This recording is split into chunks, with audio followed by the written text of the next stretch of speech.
معاذ اللہ گھیرا تنگ کیا جا رہا ہے. دنیا بھر کے یہود و نصارا اسلام کی شکوک اپنے اور طاقتیں اسلام کو مٹانے کے لیے معاذ اللہ یکساں ہو رہے ہیں. یہ تو رب کے قرآن کا فیصلہ ہے. یہودی نصرانی آپس میں دوست ہیں, تمہارے خیر خواہ نہیں ہو سکتے. اللہ اکبر. وطن عزیز پاکستان کے اندر جو سر عام شہداء شہید کر دیے گئے, جن کا نعرہ لبیک یا رسول اللہ تھا, افسوس یہ ہے حکمرانوں نے ان سے معاہدہ کیا. وہ معاہدہ, دوسرا معاہدہ, اب دھرنا ختم کرنے کے لیے معاہدہ ہوا, اس معاہدے سے بھی منحرف ہو رہے ہیں. رب کا قرآن 15واں پارہ ہے, اوفوا بالعہد ان العہد کان مسئولا. اللہ فرماتا ہے وعدہ پورا کیا کرو, اس لیے کہ اللہ کے سامنے اس وعدے کا سوال ہونے والا ہے. اگر یہ چند روزہ تم اپنے مکاری کے ساتھ گزار بھی لو گے, رات کی پکڑ بڑی سخت ہے. اور میں کہتا ہوں جتنے بھی ذمہ دار ہیں, یار یہ کہتے ہیں فرانس کے ساتھ تعلقات ختم کرے تو کیا بنے گا.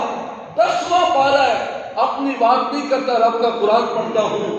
جب حکم آیا اللہ کا کہ محبوب اعلان کر دو مشرکوں کو اجازت نہیں مسجد حرام میں داخل ہونے کی, اس وقت کچھ لوگوں نے کہا یہ تو بڑے مالدار ہیں, یہ بڑے بڑے تاجر ہیں, ہم تو غریب لوگ ہیں, کھائیں گے کہاں سے, کمائیں گے کہاں سے, وقت کیسے گزرے گا.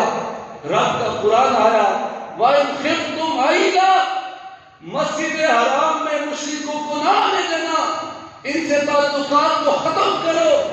اگر تمہیں بھوک کا خطرہ ہے, رب کا قرآن ہے وَإِنْ خِفْتُمْ عَيْلًا, اگر تمہیں خوف ہے بھوکے مر جانے کا, معیشت کا, فَسَوْفَ يُغْنِيكُمُ اللَّهُ مِنْ فَضْلِهِ إِنْ شَاءَ, اور میں قریب ہے اللہ اپنے فضل سے تمہیں مالدار بنا دے گا. اب تو الحمدللہ پاکستان بڑا مضبوط ہے. وہ وقت کہ جب 6 دن صرف ایک دے بند ہوتا تھا, قمیض نہیں ہوتی تھی مسلمانوں کے پاس, جب ہفتہ ہفتہ ایک کھجور پر گزارا کرتے تھے صحابہ. کھجور تو کیا, ایک گٹھلی کو اپنے منہ میں رکھ کر اپنا وقت بسر کرتے تھے. صحابہ کرام نے کفار کے ساتھ ٹکرا کر معاشی بائیکاٹ فرما کر قیامت تک آنے والوں کو بتایا جو اللہ رسول کی بات مانے اللہ اپنے فضل سے غنی کر دیتا ہے. اور ہمارے حکمران ایاک نعبد و ایاک نستعین پڑھ کے تقریر شروع کرنے والے ایاک نستعین بھی پڑھتا ہے کہ یا اللہ تیری مدد کرتے ہیں. رب کا قرآن زبان پہ اور نظر دھیان عقل سوچ دماغ یورپ کی طرف, فرانس کی طرف, امریکہ کی طرف نہیں. خدا کی قسم ہم پاکستان کے خیر خواہ ہیں, ہم اداروں سے یہ عرض کرتے ہیں خدا را فیصلہ کیجئے, کل نہیں آج نہیں ابھی فرانس کے ساتھ تعلقات ختم کرو اور اعلان کرو یہ ایک فرانس نہیں.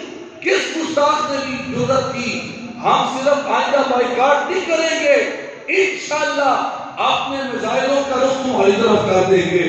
اعلان کرنا ان کا کام ہے, اللہ کی مدد آ جائے گی انشاءاللہ. یہ پاکستان ہی بڑا مضبوط ہو جائے گا, پاکستان کے ادارے مستحکم ہوں گے, پاکستان کی زمین اور زیادہ اپنی نعمتیں باہر آئے گی, یہ اناج میں برکت آ جائے گی, ہماری فصلیں بہتر ہو جائیں گی, پاکستان کی زمینیں سونا اور چاندی کے منہ کھول دیں گی.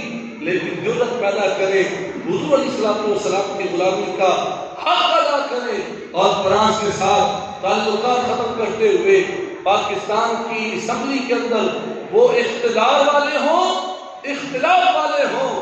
یہ بات یاد رکھیں, آپ کی پارٹی جو بھی ہو, چاہے وہ حکمران ہے چاہے اپوزیشن ہے, کلمہ تو سب مصطفیٰ کریم کا پڑھتے ہیں صلی اللہ علیہ وسلم.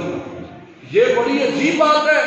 قرارداد پیش ہوئی تھی, پیپلز پارٹی کہتی ہے کہ ہم شریک نہیں ہوں گے, نون لیگ کہتی ہے ہم اپنی نئی قرارداد تیار کرتے ہیں, حکمران جماعت نے کہا کہ ہم نے تو بندہ ہی ایسا تلاش کیا ہے کہ معاذ اللہ قرارداد بوگس ہو, ناکارہ بن جائے.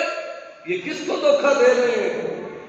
چند لوگوں کو نہیں, یہ اپنے آپ کو دھوکہ دے رہے ہیں، اپنی قبر داری کر رہے ہیں، اپنے حشر کے لیے عذاب تیار کر رکھے ہیں۔ ہاں اگر چاہتے ہو قبر و حشر بہتر ہو جاؤ، آج لے ان کی پناہ، آج مدد مانگ ان سے، پھر نہ مانیں گے قیامت میں اگر مانگ گیا۔ اولاد سے ماں باپ اتنا پیار نہیں کرتے جتنا امتی سے مصطفیٰ کریم پیار کرتے ہیں صلی اللہ علیہ وسلم۔ رب تعالیٰ ہمارے وطن کی خیر